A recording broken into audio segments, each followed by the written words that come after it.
Ira, take it away.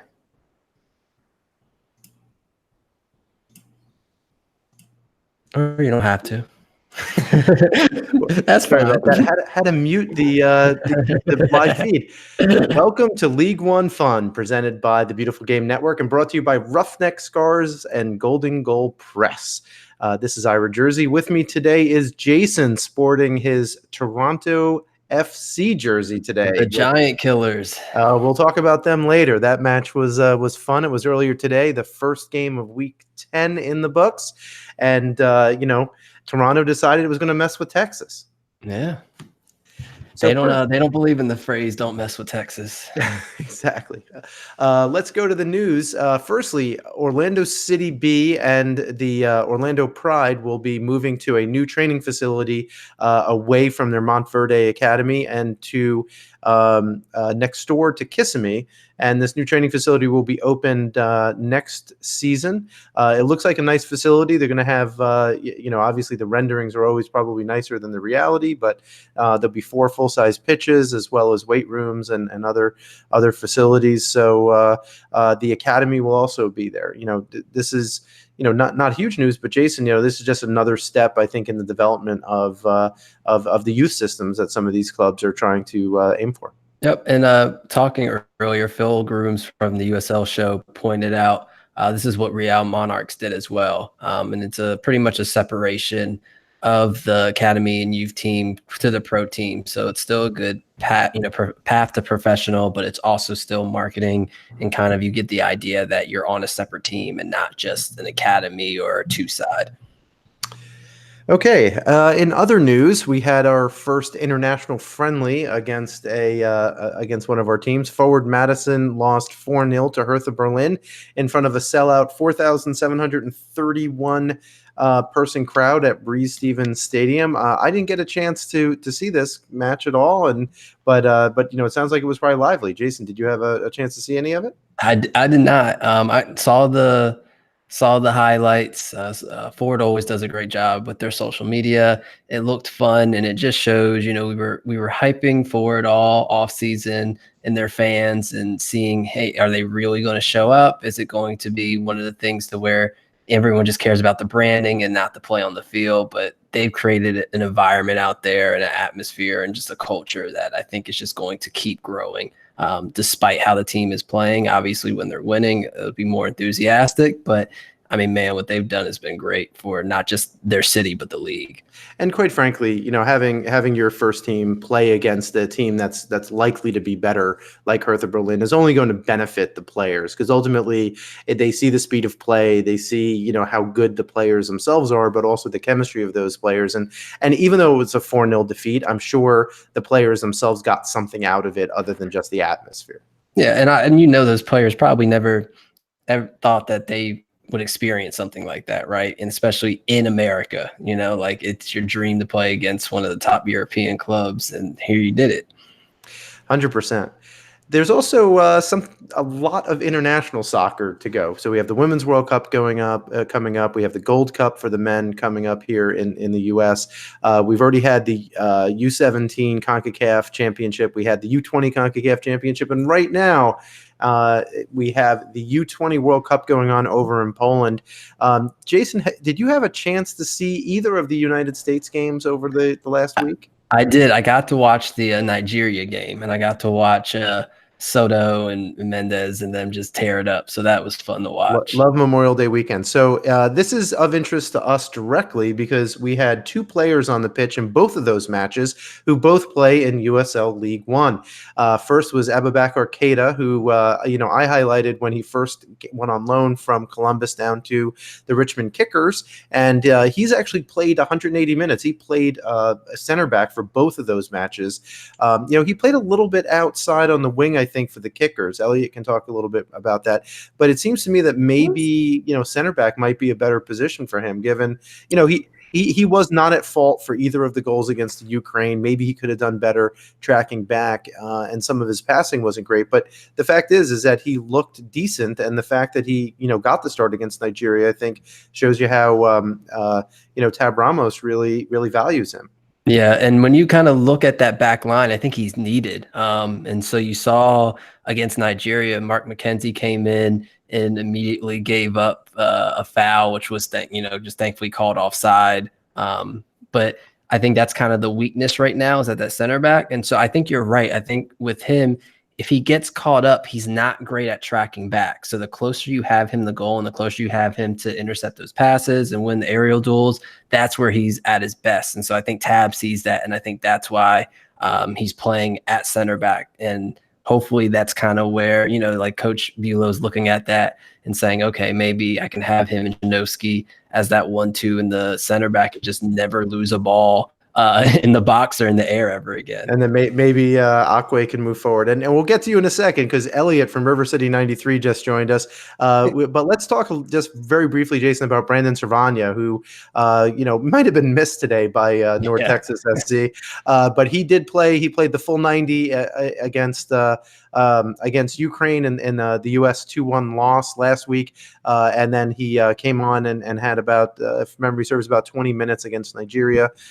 He looked okay. I didn't think looked great. I think he was playing a little bit out of position. I'm not sure. Yeah, I think he was playing too. back as like a 6, like a holding midfielder instead of more as an 8 or kind of a 10. So, what did you think about his play, Jason? Yeah, I felt the same, but I did think it's interesting because when I watch this, obviously Tab Ramos has a different style than Berhalter in the men's national team. But at the same time, Berhalter is going to be looking. He's going to want guys that he knows can kind of get into his system, effectively and not have to retrain. And it's going to be interesting to see if Tab Ramos actually starts kind of using Berhalter's position or system. And I think that he is better in Berhalter's system or has more of the ability to showcase his skills in Berhalter's system, which is why maybe he was playing in that kind of holding field role to just kind of show, we need this for the U20 team, but also he has the ability to do it and has the playmaking field. And so when you look at Berhalter's system, a 6 that can move up and make a play, like, he loves Will Trapp. So if he can imitate Will Trapp and be that kind of player, I think that's when he has a chance to really start making those camps for the men's national team. Well, that's interesting. So, if we play something like a 4-1-4-1, then if he's that 6, that concerns me a little bit. But we can talk about that later. We wind up getting to the knockout stages in a couple of weeks, which looks like we will, because the way this tournament works is there are third place teams that make it. So, and I think at worst, at this point, we can come in third. But Elliot from River City 93, we were just going through some news here and talking about one of your boys, Abubakar Keita, at the U20s. How excited are you to see that guy in the international stage? Well, actually, we have 2. Chris Durkin. We all. Oh. Well, okay. Let's say currently on the roster. No, it's exciting to see. I was kind of shocked at first to see that he was going to start at center back, but given his skill set and what he can offer, I can see why Tab probably started him against Ukraine. I think the original thing was they probably thought Ukraine was probably going to press up high and not bunker as much. And Keita, I love Keita as much. I think he's a great talent, but he's not the best center back with the ball at his feet. He's a lot better with the balls in the air when he can use his physicality. So that kind of worked against him in the Ukraine game. The Nigerian match, I think that worked better for him. I do, however, want to see Keita take the next step, and probably, in order for him to make the next step, and the next step is getting to the senior men's national team with Berhalter, he has to be able to play with his feet. I think that's the one thing he requires from his center backs, is to be able to play not the sideways pass, but more that breaking the lines ball. That's one thing I think Keita needs to work on. And I agree. Hopefully he doesn't pass it backward like he did. I hope right? he doesn't backwards ever again. Yeah, that one, for those of you who didn't see it, led to a goal in one of their matches not so long ago. So with that, let's get to some results. Last Friday, we're going to skip over the matches that we reviewed last week that had occurred just before we went live. Let's talk about the Friday match. It was Toronto FC 2 scored 1 goal. versus FC Tucson, who scored no goals. It was Jordan Peruzza in the 37th minute. Interestingly, in this match, who wanted it more? TFC2 had 4 yellows, which isn't particularly high, but FC Tucson had 0 yellows. So which I found very surprising. Because when we played FC Tucson, they were like very physical. Well, and that's their whole thing. They physically beat you in the midfield to get the ball and spring those counterattacks, and that's why they didn't score a goal, because it wasn't really happening against Toronto. Yeah. I also think in this particular match too, is TFC did a good job shutting down Delgado. I mean, Delgado only had 18 passes on the night and only 60% passing accuracy, 61% passing accuracy. So, if Delgado is not being creative and as one of their midfielders, it seems to me that Tucson is just not particularly dangerous. I mean, it was hard. Tucson was on the road; they had to go up north, but still, clearly. Going up north seems to be like a fortress for them, because they seem to be getting teams with those wins up there. Yeah, I mean that's the whole league, though. It's just your home teams are winning. I don't know, even today, right? Like it seems like, and that's probably because this is the furthest these teams have traveled at this consistent rate, and it's something that they have to get used to. But yeah, like that just seems to be the theme. I think we're only at 9 wins still, or after I think. Was Chattanooga? Yeah, Chattanooga was home, so we're still at 9 wins 10 weeks into the season for away teams. So yeah, I think that's just the trend. Yeah. Did anyone else have anything else about this match? I mean, it was TFC outshot Tucson 15-7. Tucson was taking most of their shots from outside the box. They actually had no shots on target, Tucson. So I credit this, and when I watched this match, it was really Toronto's back line was pretty good, but I think Tucson just wasn't into it. I think it was more Tucson's lack of creativity as opposed to TFC doing anything special defensively. I also think a big part of it was Toronto was just as physical with Tucson. And a lot of times Tucson is the more physical team, like we talked about, and Toronto was just as physical. And then Tariq Muhammad played extremely well on both sides of the ball. 3 interceptions, 2 clearances.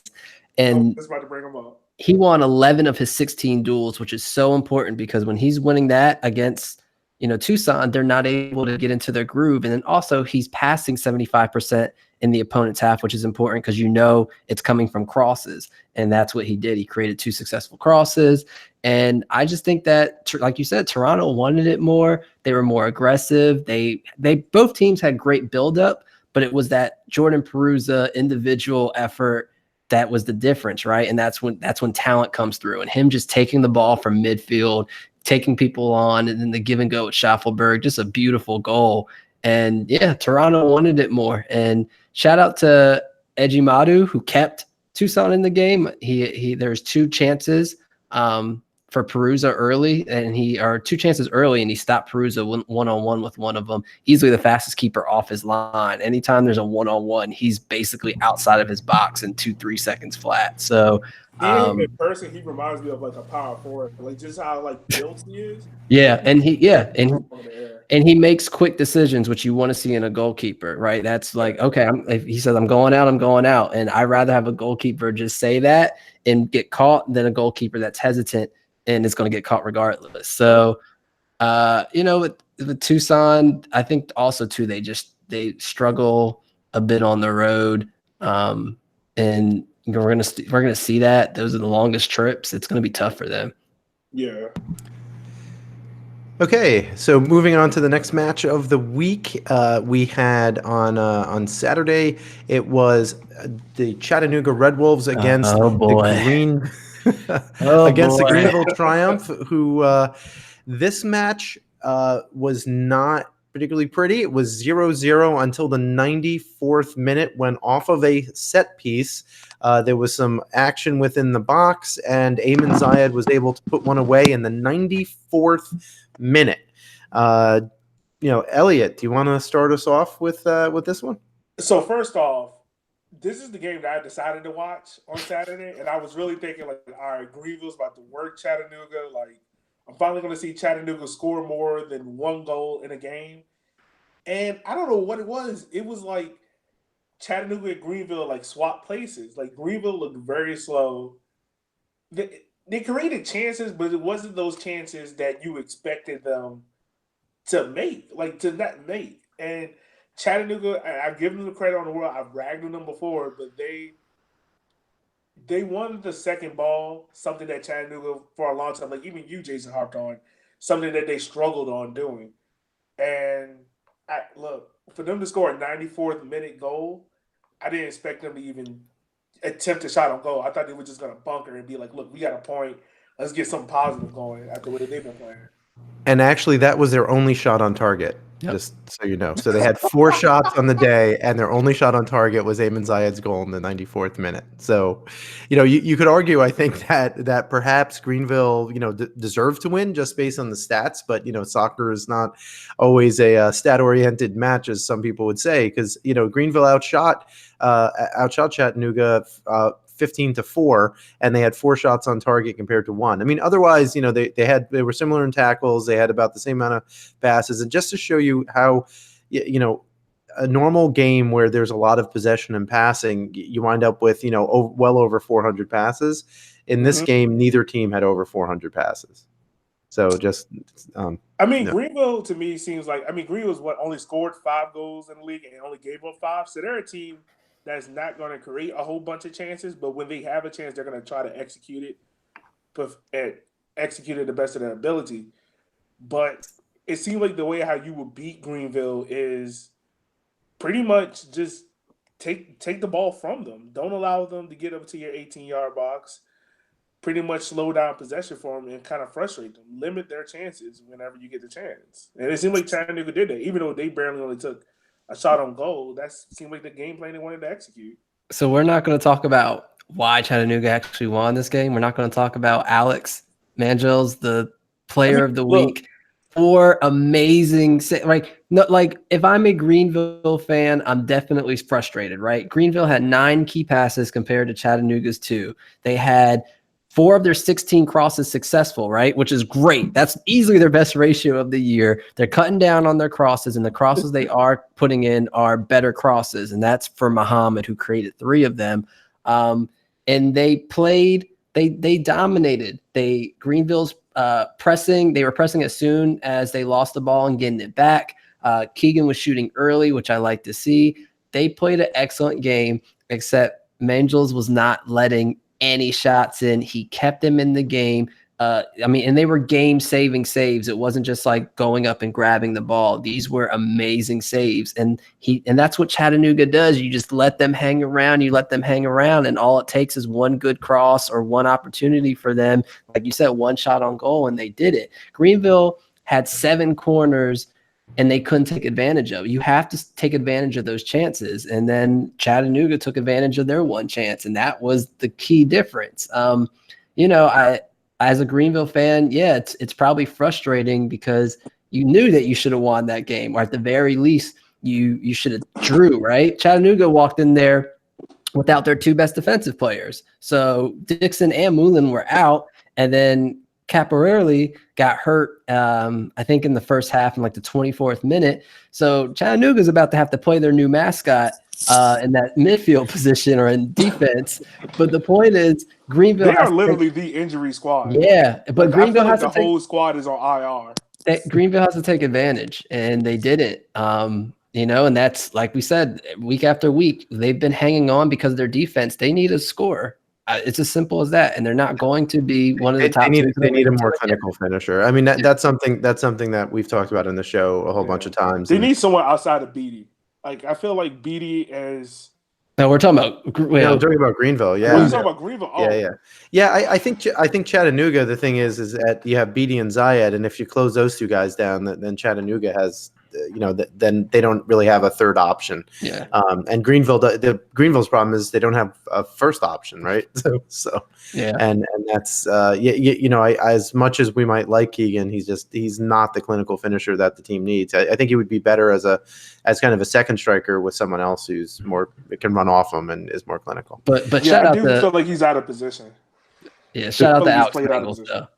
Alex Mangels. Easily, like Greenville should have won that game. He single-handedly won that game for Chattanooga, and they'd probably be in last place right now if it was not for him when you look at the games that they have won and the games that he has kept them in. Yeah. I mean, I'd like to give a shout out to Leo Fola as well. I mean, he had 2 tackles, 10 clearances, 1 interception. One thing that I noticed was, Greenville kept coming down the the right-hand side of their right-hand side, Chattanooga's left-hand side, and Fola, he was able to shut down a lot of people, a lot of dangerous attacks coming down his side of the pitch in that match, and and then interestingly after the goal in the 94th minute, he got a yellow for excessive celebration, for wasting time delay. But anyway, I will say, Chattanooga does have some hope with creativity. I think Cisse is really good. I think with him right now, and it's just because he's just playing these games, he's taken one too many touches.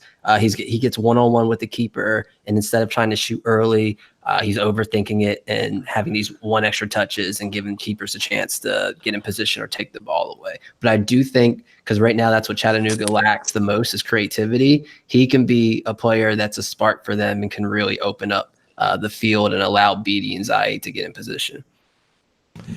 Excellent. Well, let's move on to the next match of the night, and that was South Georgia Tormenta 0 and Lansing Ignite 0. In this match, you didn't have any goals for me to talk about, but we did have possession was 56-44 to the home side, to Tormenta. Tormenta was offside 5 times compared to 2. They had 6 corners compared to 2. They had 11 shots compared to 3. They had 3 shots on target compared to 0, and 21 tackles compared to 15. I mean, every single stat said here that South Georgia probably should have won this match, maybe 1-0. They were definitely on the front foot. I didn't have I watched large portions of this match, but it seemed to me that this was really Tormenta probably should have won this match. Lansing had, 1 or 2 dangerous chances, but that was about it. Elliot, did you have a chance to see any of this match? I went back and watched the highlights, and I got to say I was kind of disappointed in Tormenta. Like you said, like all the stats go in Tormenta's favor, and it just seemed like one of those games they could have kept playing for another 3 hours, and Tormenta would have never scored. I don't know what it is against Lansing.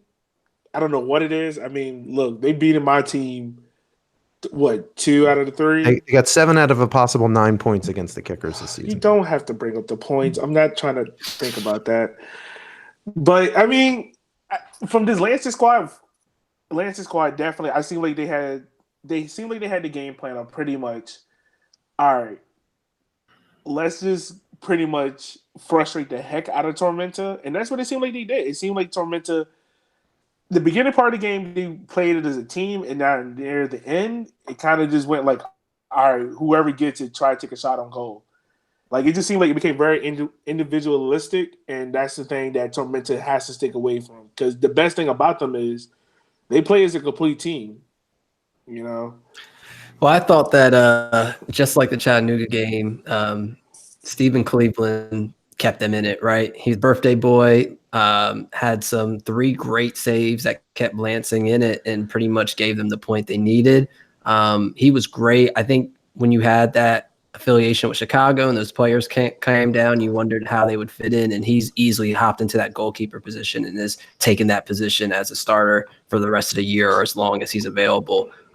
He was great at stopping goals and also great at throwing the ball out fast for counters, which is what Lansing needs, right? When Lansing, if he gets the ball and grabs it, just throw that out to Toomey or Steve or whoever's on the side and get it moving. I think that Lansing played for this draw. When you look at where Xavier Gomez was, he's their creative player. Lansing only had 2 created chances in the whole game, and he was the one that created both of them, but he was playing so far back. Those created chances came at the 40-yard mark. They weren't anywhere close to the final third. And I think that's what Lansing wanted to do, right? And you saw Lansing came out, they pressed early, and then as soon as they saw how good Tormenta was with their speed and their passing, they said, you know what? Let's not press and let's actually stay back and get more bodies back there. So I think that's what they did, and I think they successfully accomplish their goal, right? I think that they were hoping that maybe they can catch him on a counter. Steve St. Duke came in, subbed in the 78th minute and had a good cross that looked like, that might have been a chance for Lansing. But also, too, Lansing's techniques of just getting down the line and crossing it was never going to work against Tormenta. Josh Phelps had 9 clearances. Ricky Espin didn't do anything, right? Like no shots on goals, no headers. He won one of his headers out of the 5, and so it just wasn't going to work. But I do want to shout out Reese Williams, who played extremely well, 3 tackles, 2 clearances, won 10 of his 14 duels, which is amazing against Tormenta, right? Because that's how you beat them. But the issue was 8 crosses, none of them unsuccessful. What a surprise. Lansing crossing the ball unsuccessfully. Who would have thought? Meanwhile, on the other side, right, Connor Antley, man who we interviewed on this podcast, he got down and attacked pretty well, and he actually had 4 crosses, but also all of them were unsuccessful. I mean, it was like everyone was clogging the box in this match, and everyone wanted to make sure that the other team didn't score, which of course you always want to do, but that also created this environment where Lansing couldn't score in the counter, but at the same time, Tormenta was not dangerous going forward either because they like, I agree, like Gomez had 100 passes, right? 100 passes, just him, 90% passing accuracy, but most of them were sideways and backward, right? Yeah. They weren't forward, and they weren't dangerous line splitting passes. So, Elliot, any last thoughts on this match? Well, this is especially for Western. I feel like Lansing probably would have won this game if my boy Nick Moon would have started. Just gonna put that out there. I don't even think it makes a difference. Like Lansing had 8 touches in Tormenta's box the whole game. You're not giving yourself any chance to win a game with 8 touches. No, I mean definitely not. Like I feel like I'm looking at the formation and it said it was like a 3-4-2-1. I feel like that's a complete and utter lie. Like I feel like the formation was probably like, look, a back 7.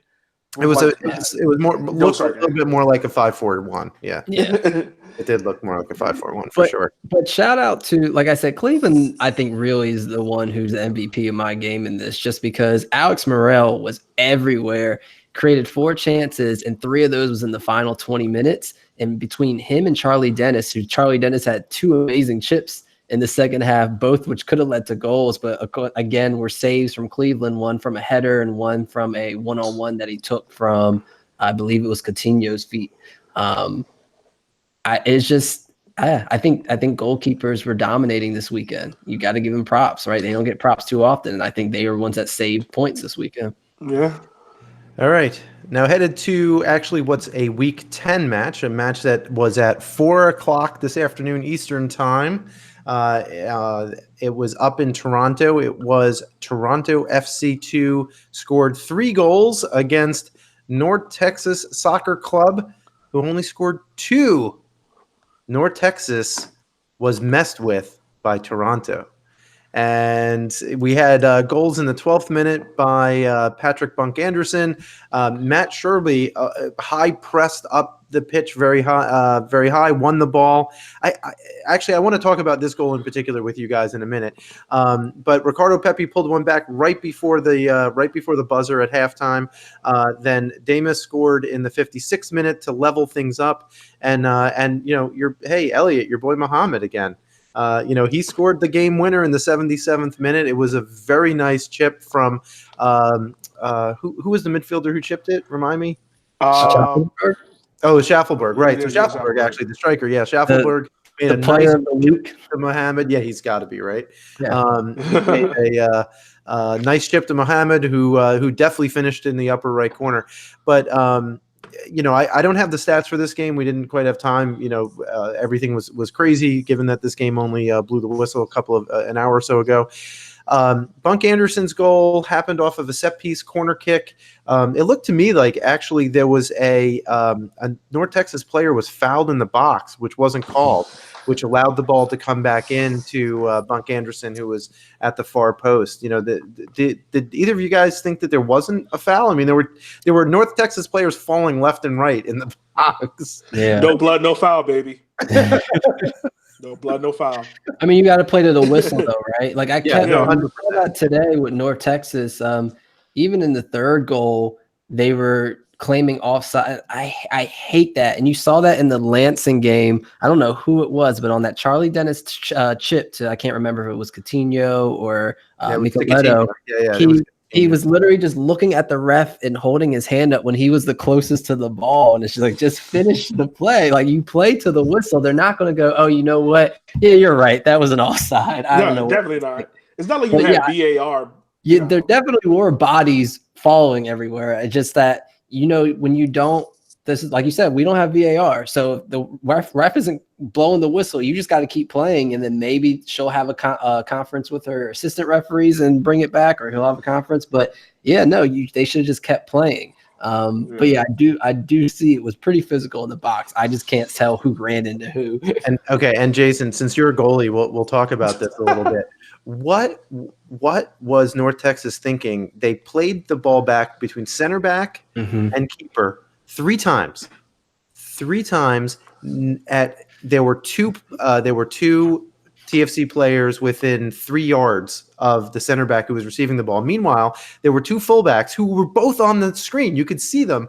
They were near the touchline. If the keeper had just put the ball out to one of the fullbacks, that goal would have been avoided completely. But instead, the ball's taken away from the center back. Sherbley gets the ball, and it's a nice finish because he had to do some work, and he shot from about 20 yards out.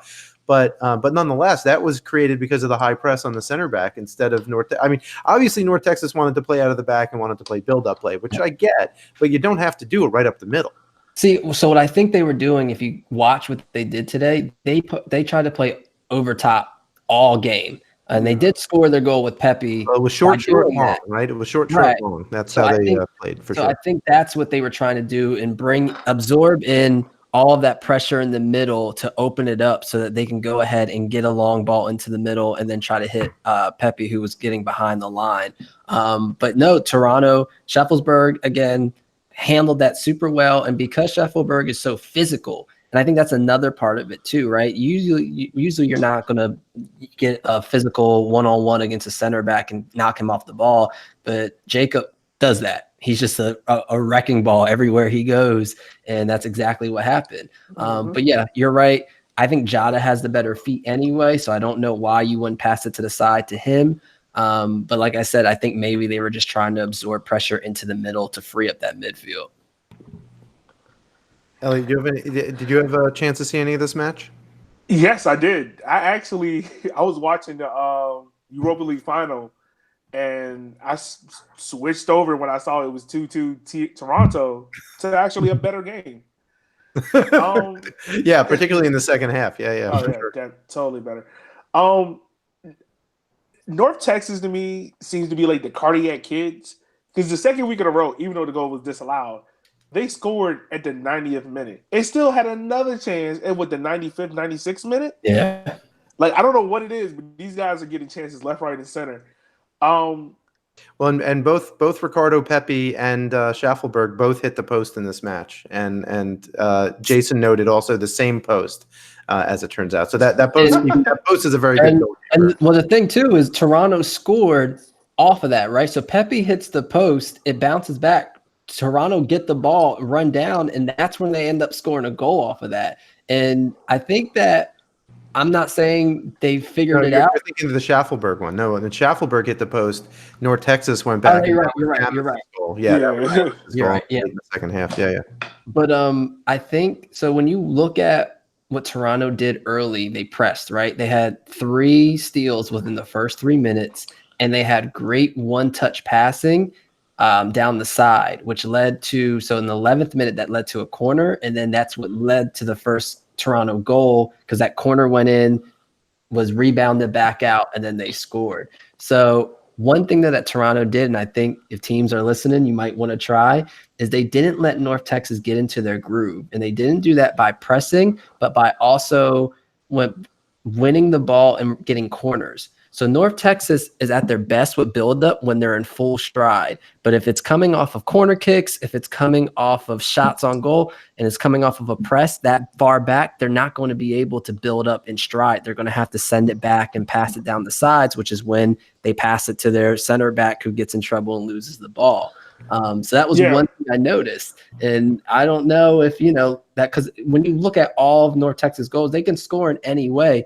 But when you go back and look at the ones they scored when they're scoring 3 goals per game, 2 of them are usually with buildup, and it's full stride buildup, right? You have Jada give the ball to Gomez or whoever, Arturo, whoever comes back for the ball. And then that first pass he does is a through ball to someone already in full stride. So if you can stop that, then it looks like North Texas has a little bit of difficulty getting up the field and really getting into their groove. Go ahead, Elliot. Go. For this game, of course, I was doing a little bit of scouting because we played North Texas on Saturday. And the player that seems like, I know everyone has the eyes on Pepe because he's the one that's scoring. He's a very young age. He's a great player. But it seems like North Texas plays a lot through, for what I can see, Rodriguez. Arturo Rodriguez, yeah, for sure. Yeah, it seems like a lot of play goes to him. So it seems like what Toronto did was pretty much isolate him. Was like, hey, look, we'll let you get the ball to your feet, but you're not going to make the next pass. And if we did try to make the next pass, there was always someone there to kind of, shut down his options. So he kind of like he never second the ball back. I think that's a very astute observation because I think what in this match in particular, we can go back and talk about North Texas missing Brandon Servania, because when you have Arturo and Brandon Servania, it's hard to shut both of them down. And they both are very similar players with the ball at their feet and being able to hit those, very nice, very nice passes and find those guys on the run, right? Where, you can't, you don't, it seems like North Texas might not have a kind of a third option for that, right? So I think you're 100% right, Elliot. So Elliot, sing the praises of Muhammad, huh? I mean, look, that kid. I'm gonna put my hand out there right now. I'm not afraid to say I'm gonna take a spicy take. He's gonna get called up for at least 3 Toronto 18 games this season. He's gonna get called up for at least 3. He's gonna play in at least 1. Okay. That kid, that's not such a spicy take. I can totally see that, right? I mean, Toronto, they're not having a great season, and he's solid. Yeah, for what I saw, him on that left-hand side, he seems very in control of the ball. Could be a little bit better in the crossing, but besides that, his interplay, playing up and down the wing, it seems great to me. He seems to be, I don't know if he's the captain for Toronto FC, but if he's not, he needs to be, because he seems like their best player on the field. Well, he was also one of the only people this year, too, to slow down Ronaldo Damas, because he did have the rebound goal, but watching them go at it on the right side, it was so much fun today. It was so much fun watching them go at it, and he held it down. And the thing about him is he's a two-way player, so not only can he shut down someone offensively, then he can take the ball and go down the line himself and send in crosses and make those chances. One thing I want to note, though, we were talking about Arturo Rodriguez. They shut him down as good as a team can do, but I'm not going to sit here and say that they shut him down, because if you watch that game, he can he's first and foremost, he's North Texas' best player. And it's not, don't even sit here and debate that with me. He's their best player. Oh, no. Right, you won't get no debate out of that. And the reason why is because he can create his own chances, right? So when you look at the 65th minute, he beats 2 guys on the ball, and he has a great shot on goal, but the Toronto keeper just had a great save. And then when they scored the second goal, or from when he scored the goal, it was from doing that. It was from him getting the ball, taking it 30 yards himself, and then giving himself a great shot at the goal. It was saved, but then Damas was there to rebound it. So I think they did a great job stopping him, but I'm not sure there's any team that can actually stop him. Fair enough. Hopefully we can. Also, hopefully. Last note, 13 offside for North Texas. Not good. No, I think it was 14 in the end, actually. Yeah. The last one? There was actually 14. With the goal that's disallowed. Right. Yeah, no, there were 14. And I think TFC was offside 2 or 3. So, it was, there was definitely there were definitely a lot of offside calls in this match. And I think they tried to trap. I think they were doing a lot of offside trap. And you saw that the Pepe goal, Anderson got a yellow card for being so upset and yelling out. But he was mad at himself because I think he tried to trap Pepe and he was late. and that's when Pepe got around him and scored the goal. Yeah, that was the one thing about this game. If North Texas had played us some of their through balls just a half a second earlier, they would have been onside on a couple of those and would have been some more dangerous chances for sure. So where does it? So after we're not going to count we're not going to count this afternoon's game yet because that's a week 10 match. But after week 9 on points per game, North Texas still stands at the top with 2.7 points per game. Tormenta with 2 points per game. TFC will go up a little bit after today's match, but they were in third, and you still have basically between third and seventh. And seventh, you have basically it's like 1.5. It's one game. Basically, one win would propel you up into the standings and points per game. So Forward Madison still having some struggles. So is Lansing. OCB still at the bottom, but with today's win, they'll jump over Forward Madison in points per game unless Forward wins handily on the weekend. I feel like it's only 3 teams scoring all the goals in the league, right? North Texas, Toronto, Tormenta, and Lansing are like the only ones scoring all the goals. So after week 9, you had 3 teams with positive goal differentials. So North Texas had a +9, Tormenta +6, and FC Tucson +1. Before today's match, TFC2 had a 0 goal differential. So, basically you have 4 teams scoring all the goals, and then TFC had a lot of goals scored against them as well. Interestingly, I just want to point something out. So one of if you just look at the independent teams and take away the 4-2 sides, so you take away Tucson, Toronto, North Texas, and OCB, it turns out that if you were to create a table just for the 6 independent teams, Chattanooga Red Wolves would be at the top of that table right now. That's wow. So all three of their wins have come against independent teams. I'm going to use my SPSS analysis and analytical brain to say that they've probably, when you look at those independent teams, they probably A, have had the most home teams, and have B, probably played the lesser of those independent teams at home. So they. Yeah, I don't have the matches right in front of me, but that's possible. Remember they only have 3. You talking about for Chattanooga? Yeah, Chattanooga. They beat Forward at home. They beat Tormenta at home. Drew gets Forward and beat Greenville at home. So there you go. Yeah. Well, nonetheless, it's still I thought interesting when I created it. Maybe I'm wrong. No, that is. You should tweet that out.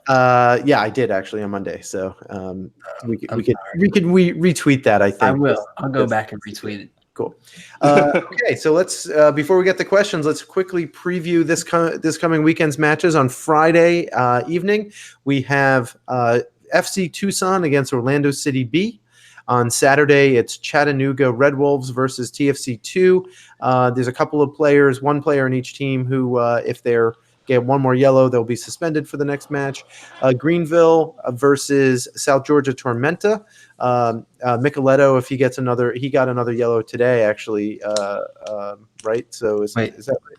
Or no? Sorry, it was a replay I watched. So he got another one this past weekend. So if he gets one more yellow, he'll be suspended as well. Richmond plays North Texas, as Elliot noted, and Madison hosts Lansing.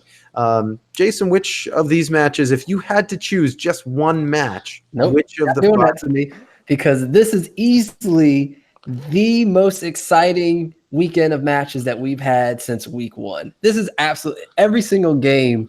This weekend is going to be a great game. And y'all love saying, oh, okay, OCB's playing on – first and foremost, I guess OCB is required to play on Fridays. I don't understand how that works. But look, they got to close because the park is busy on Saturdays because they can't play there. Yeah, so, okay. But OCB, Tucson, I think that's going to be a high-scoring game. I think that's going to be like a 3-3 game. It's going to be entertaining. I'm excited for that.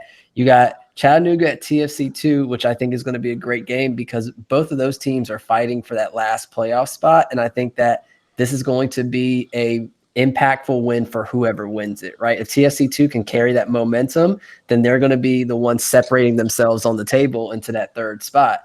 And then, of course, you got Lansing and Madison playing the rivalry that, that I want to see happen. I want to see the fans get into it. I want to see. Listen, just because y'all are gonna lose in North Texas this weekend doesn't mean you have to be upset. You just you got to understand that this is a fun okay, weekend. so let me say this. Some people have asked me like, who's the team that I hate the most in League One? It is Ford. It is that Ford particularly, but it's just the way how like League One like markets them as like the golden child, like they can do no wrong, and I'm like, oh, like it's just annoying. But it's gonna be a great game. It's gonna be a great game. I think culturally though, like I said earlier, I don't know if you were here, but I think what Ford's doing is just so much fun, and like they have such a great like atmosphere. Like that's going to be a fun, like especially Lansing. I'm so excited to watch that game and just see how hype that crowd is and how hype that stadium is. I think it's going to be a fun game, and I think it's going to be physical. And I'm really hoping that this is like the first game that really jumpstart that rivalry. I want like 8 yellow cards. I want it. I want a fun game. Man, if it's anything like that Greenville and Lansing game, where was it like 4 red cards or like 3 red cards? 3 red cards, yeah. Yeah. Look, we're in for a great game between those two. If it's anything like that game. Yeah. So, Elliot, what does Richmond have to do to, basically do what TFC did, right? So, nick a result from the high flying North Texas guys. Pray. No, I'm joking. No, honestly, I think it comes down. You got enough preachers down there, man. I'm sure you can. Probably so. What it really comes down to is our ability to believe in what Coach Bulow is doing. Not saying that the guys don't, but just after the tough stretch of games that we had, the Greenville game, we were in it. If Jackson scores a goal 2 more inches to the right, is a draw. The OCB game, you could tell we look slow, we look lethargic, and even Bulow pointed it out. I think the thing about it is that we have to learn, and we even talked about it on our podcast, is that we want to see the team take the next step because we see the team's already comfortable with playing out of the back, having multiple passing options and things like that. But now we want to see what's the next step because in 3 straight games, teams have pretty much just cut off a half of the field and just was like, look, you're not getting past the halfway marker without, bombing it forward. You're not going to pass through us. So I'm pretty sure Aqua will be back in center back. I'm pretty sure he's going to be the main guy on Pepe. Maxi would probably be in the middle of the midfield. Gallardo, he's going to need to step up. He's kind of been non-existent the last 2 games. But I don't want to put all the burden on him to be our main scoring option. I really feel like Jackson needs to have a breakout performance this game. And then not so much as him scoring goals, but him completing those passes, him making those runs to stretch the defense so that Mwape, Lockerbie, and Gallardo has space to run into. You guys need to be physical. If you watch, that's one thing too, and that's one thing that I'm really hoping that Mwape is not. If I see Gallardo and Mwape in the middle of the midfield and not Mwape out on the wings, I feel like what Bulow's going to do is put Hughes at midfield, probably put Bodock there too, and then put Gallardo up as striker, and just be like, look, the 3 of you, Maxi, Bodock, and Hughes, you have free reign to be as physical as you want. And that's what I'm really hoping I see. Isn't that something that Brendan Troyer could maybe do even a little bit better than Bodock? Or I mean, I think I've liked him when he's played those few times for Richmond, being a little bit more central. But you want to help deal with Pepe, but you also have to deal with Ronaldo Damus as well. So I mean, you have to put someone out there. I do feel like if Troyer is this the game that Troyer starts. My bad. I felt like it would be this game because I can see Troyer playing on that left spot right there where Ronaldo kind of plays up. I feel like he would come into that spot. If not, then I can see him kind of being the midfield partner to Maxi. And that's something that we've seen Troyer kind of do it before. My joke with Troyer is that he's probably really slow. So I don't know how fast he's running. But he seems like he has the ability to get there and shut someone down when need be. Besides that, we have to execute. We have to be able to recognize the situation of not just playing it in the back just because and knowing like, look, hoof this ball long, and when you get kind of like what Tucson did to us, they kind of hoofed the ball long, and then if they didn't get the knockdown, they kind of just started pressing that way. And I feel like we could do that in North Texas. Yeah, it's kind of bringing what we're doing, but if it's not we can do that not in terms of like this is our foundation tactic, but in terms of this is something that we're throwing at a curveball to a young North Texas team. Even though they're very talented, they're still a young team. So put some elbows in their side, man. That's all I'm saying. I looked at hey. Rodriguez next to Okello today, and it was like watching Me and My Giant, whatever that film was. I think with Billy Crystal or somebody. It was Look, if there's like, anyone physical with them. If there's any two players in this game that I'm scared about getting a red card, it's Aqua and Maxi because I know how physical they can be. Yeah, I can see Maxi getting one. Yeah, I can just see Maxi right now, like getting pissed off with Pepe and just flipping him full body. And I wouldn't even be mad because I'm like, he probably did something. Well, I have to say, I agree with you, Jason. This is a great slate of games, and I put you on the spot because it's going to be really hard to choose, like if you have to. But luckily we have ESPN Plus, and we can watch the replays. So yeah, and Madison and Lansing, if I have to choose, just because I think that atmosphere is going to be wild. Yeah, I think the Greenville Tormenta one. I know the league wants that to be a big rivalry, but I think also just where Greenville is in the standings, they really have to go for it. Like they can't afford to drop more than. I think it kind of is too now. Like they've been very chippy. It's always been competitive games. When that U.S. Open Cup game, they were going at each other those last 10, 20 minutes. Yeah, so, I mean, Open Cup games will do that to you, And right now, we'll see where we are when we finish recording, where the St. Louis Madison match is, which is quite close right now. So anyway, with that, Jason, we had a couple of fan questions. You want to read off the first one? So that Canadian soccer dude, well, I should say formerly known as Canadian soccer dude, he is now TFC2 in D3. He asked about bringing Zaid off the bench as that Alan Gordon-esque type player, and is that something that Chattanooga should be doing moving forward? My personal view on that is I think he's too dangerous to do that. I think he has to be on the pitch longer for Chattanooga to have any serious goal scoring threat because they don't have someone else other than Beatty who is a serious threat for them, I think. I mean, Elliot, do you have a different opinion or I can see why you want to bring him off the bench, but then it's like you're losing one of your best attacking threats if you do that. But I feel like if Chattanooga's going to go with this whole defensive style and Zion's probably not going to get his chances, where if you bring him off the bench and you're like, look, we got 30 minutes, go make an impact, you got free reign, he might have a better impact there than saying like, look, we're playing very defensive for 90 minutes. You might get one or two chances, where in 30 minutes, if you tell him just to be all out attack, he could probably get you 3 or 4. So I can see why you want him to come off the bench, but it's not like Chattanooga has a striker or another attacking midfielder that give it the same offensive output as what Zayed was giving them. If they had another striker, I'd be down for it. And I kind of don't hate it. I think it depends on the team you're playing. And like you said, it depends on what they want to do tactically. Because right now, Cito has more shots than Zaid. So if you're going to play the crossing game and just want to get the Zaid, that's fine. But if you're actually trying to play up the middle and create chances and need people to shoot the ball, then maybe Zaid's not the best person to have out there doing that, right? And then you have this dramatic moment where he gets to come on. It gives the team an adrenaline boost, and who knows what can happen. And maybe that's something that they need to do anyway, because with his age and with all these games, playing him 90 minutes per every single game, you might not be getting the most out of him by doing that, right? So you play him 90 minutes for 2 games in a row, and then that third game, have him come off the bench to play the last 20 minutes and see if he can, make some magic happen. Fair enough. And Jason, we had one more question, you said. Yeah. So our boy Weston from Capital Combustion. Is he upset that we didn't invite him back to this week?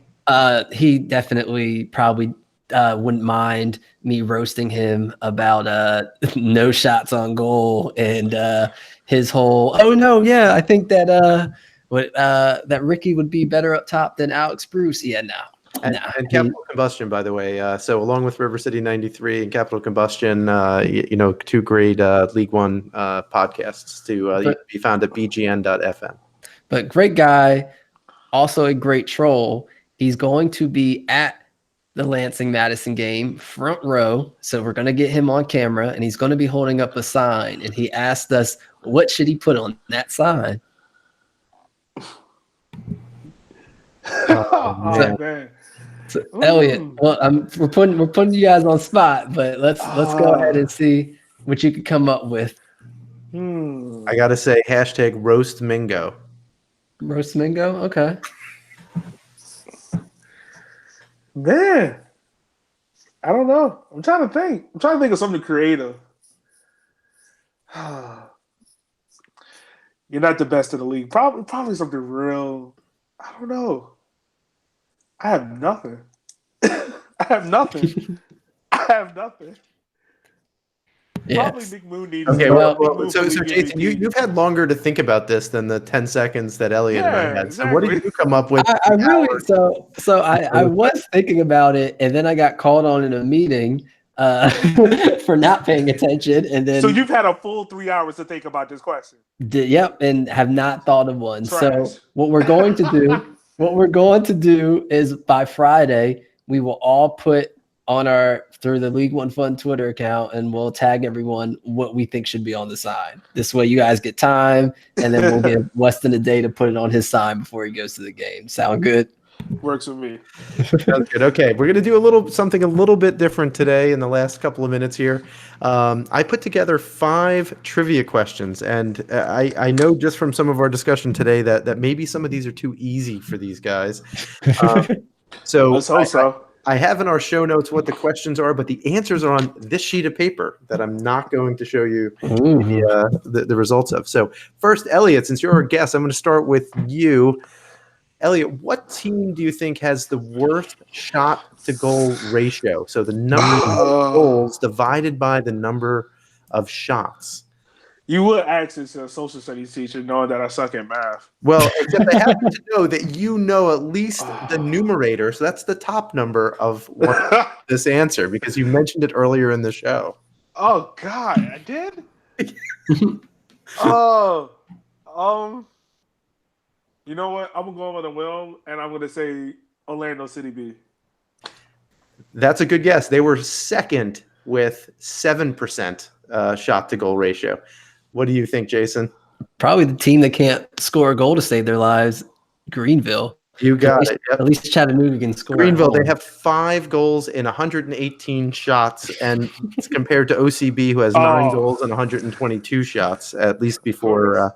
I was going to say, if Orlando didn't have such a good game last week, then they probably were in last place. So. That's quite true. Okay, our second question. So, Jason, this question goes to you. What team? This is like a no-brainer, actually. Maybe I'll give this one to Elliot too. What team has the most clean sheets? Is that a no-brainer? Rich. It has to be Tormenta because I think Tormenta has 5, and I think Richmond only has 4. I think they were tied last week, and then Tormenta went up because they drew 0-0, and y'all got smashed by a bunch of 16-year-olds. We did. Not gonna lie. That is 100% correct in your numbers. Right. That one was too easy. So I'll give you half a point for that, Jason. Okay, great. Okay, Elliot, this one's to you. What player has the most clearances? What player? Oh, clearances? I thought you said crosses. I was about to answer. Clearances? Let's see. Oh, no. you can just pick one random person from crosses. That's the next question. So. Clearances. God, I'm trying to think of a team that's really defensive that sits back. This surprised me, actually. I was really surprised when I saw this particular stat. I'll give you a hint. It's from an independent team. Is it forward? Yes, someone from forward.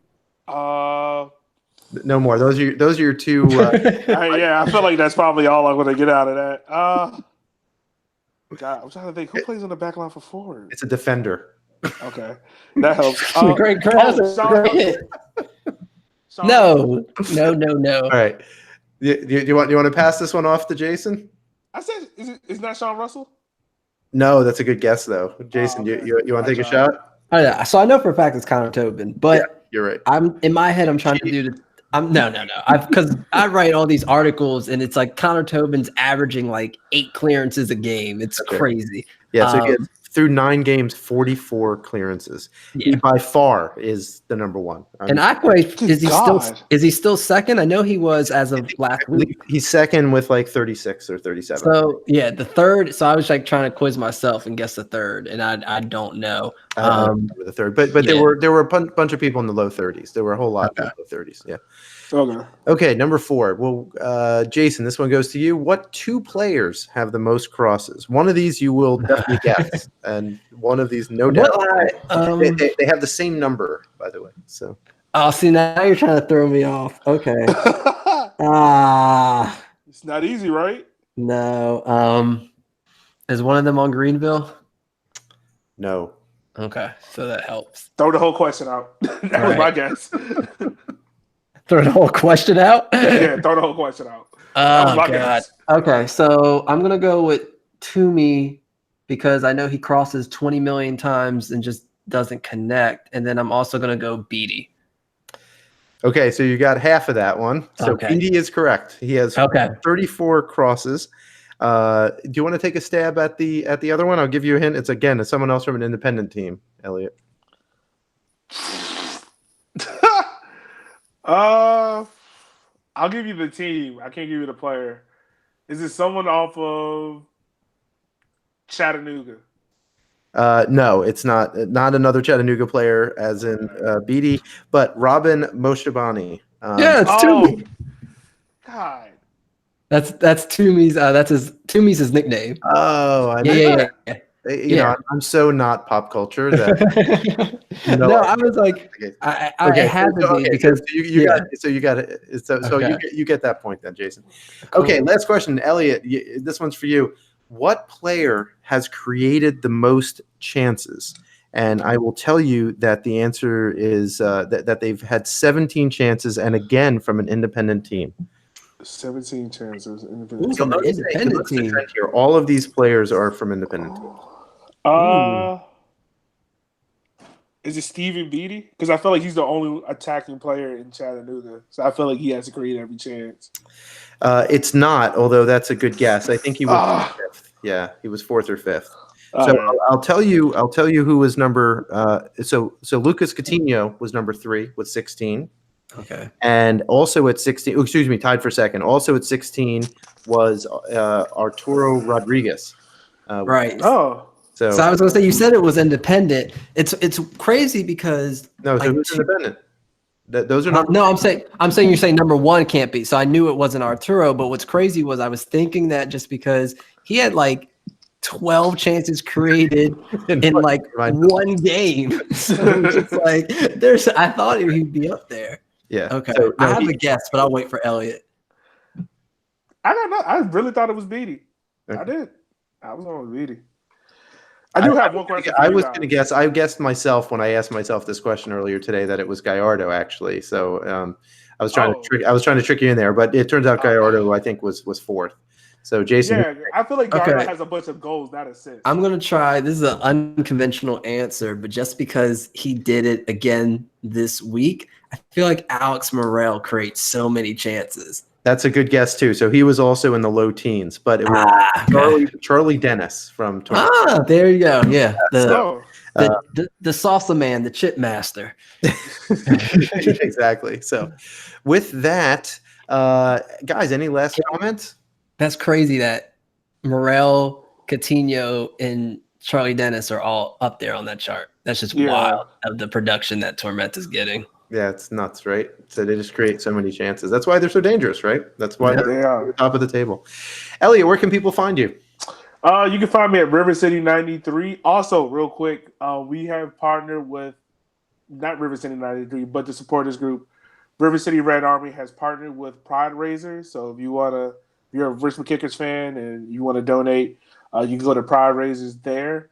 You can also find me on my personal Twitter is that guy Yogi. Pretty much spelled as what it is. That's pretty much where you can find me at. Yeah, on that score too, June is Pride Month, so look for some stuff out of the USL show about for Pride Month in June. I believe that Evan from the USL show is going to be putting out some content related to that, some really cool stuff for diversity and inclusion and Pride. With that, Jason, where can people find you? Home Sweet Soccer. And I don't know how much I'll be live tweeting. I know this is supposed to be the most exciting week that we've had in a while. And of course, it's like the 1 week where I probably won't be able to live tweet. But I'll definitely be filling your timelines with stats and analysis throughout the week. Awesome. And I can be found at Ira Jersey on Twitter. And with that, I want to thank everyone for listening. Please rate and review us wherever you get your podcasts, and check out all of the great content at bgn.fm for other podcasts having to do with USL League One, USL Championship, USL League Two, NWSL, MLS, and much more, as well as written content. You'll find Jason and my stuff on there periodically as well. Also, thanks to our sponsor, Golden Goal Press, the best choice to get your custom shirts, hats, mugs, and other items for yourself or your organization. Check out their amazing products at a fraction of the price of other places at goldengoalpress.com. And of course, thank you to Roughneck Scarves. By the way, the only thing I asked for my birthday was a scarf from every USL League One team. I'm hoping that I'm going to be draped in scarves when I come back here next week, because my birthday's on Sunday. But roughneckscarves.com is the official scarf supplier of Major League Soccer, United Soccer Leagues, and U.S. Soccer. Get your custom scarves for your group or team at roughneckscarves.com. And with that, we'll say goodnight. Oh yeah, y'all better put y'all foot on their necks. I want 3 red cards. I want a 0-0 game. Look, man, me and my co-host was talking about it on the preview, and we were just like, yo, if we don't win this game, like, I need the team to be completely physical. Like, complete no blood, no foul. That's what I need us to be. If you're going to lose, you're going to lose with 8 players on the pitch. Oh, yeah, definitely. Yep. Like, I need Bulow to cuss everyone out, proud, because everyone got a red card. That's what I hope to see this weekend. Bulow, if a game gets out of hand, I need to see you get ejected, my guy. I need to see you get out of there and get in the faces of the players, the refs, anybody. Let's make this happen. Look, he came close against Orlando City. He came close. I hope Richmond has a fine fund, because I just don't want these players to have to take it out of their pockets.